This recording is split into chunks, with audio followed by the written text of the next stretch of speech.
በድሬዳዋ ነጻ የንግድ ቀጠና ውጤታማ ስራዎች እየተሰሩ መሆኑ ተገለጸ።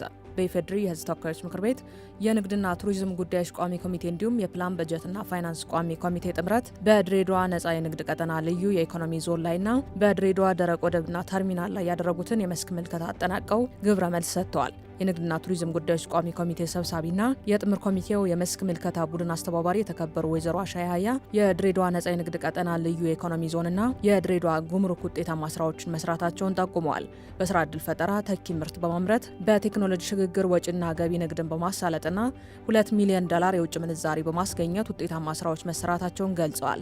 በተቋማቱ መካከል ያለው ቅንጅታዊ አሰራርና የአንድ ማዕከል አገልግሎት አሰጣጥ ምሳሌ የሚሆንና በጥንካሬ የሚጠቀስ መሆኑን ተናግረዋል። መረጃው የሕዝብ ተወካዮች ምክር ቤት ነው። ዓለም አቀፍ የፋይናንስ ተቋማትን ማሻሻል ዘላቂ ልማትን ለማረጋገጥ ወሳኝ ነው ሲሉ በተባበሩት መንግስታት ድርጅት የኢትዮጵያ ምክትል ቋሚ መልእክተኛ አምባሳደር ሳሙኤል ኢሳ ገለጹ።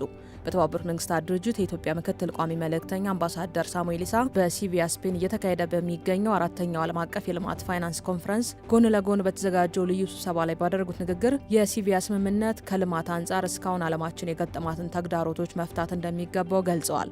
አምባሳደር ሳሙኤል የዓለም አቀፍ የፋይናንስ ተቋማት የሪፎርም ጥያቄ አንኳር የዘላቂ ልማት ተግዳሮቶች የሆኑትን የዕዳ ጫና፣ የአየር ንብረት ለውጥ ቀውስና በዓለም ላይ እየሰፋ የመጣውን የሀገራት የእድገት ልዩነት ለመፍታት ልዩ እድል የፈጠረ መሆኑን ገልጸዋል። አምባሳደር ሳሙኤል የሲቪያን ስምምነት ወይም ሲቪያ ኮሚትመንት በተገቢው መንገድ አለመተግበር የአዳጊ ሀገራትን የልማት ሁኔታ ቢገታም በዓለም ደረጃ አሁን ካለው ችግሮች ላይ ተጨማሪ ዳፋ እንደሚሆን በመግለጽ ዓለም አቀፍ የፋይናንስ ተቋማትን ማሻሻል ዘላቂ ልማትን ለማረጋገጥ ወሳኝ መሆኑን በተወያይነት ባደረጉት ገለጻ አስገንዝበዋል። መረጃው የውጭ ጉዳይ ሚኒስቴር ነው።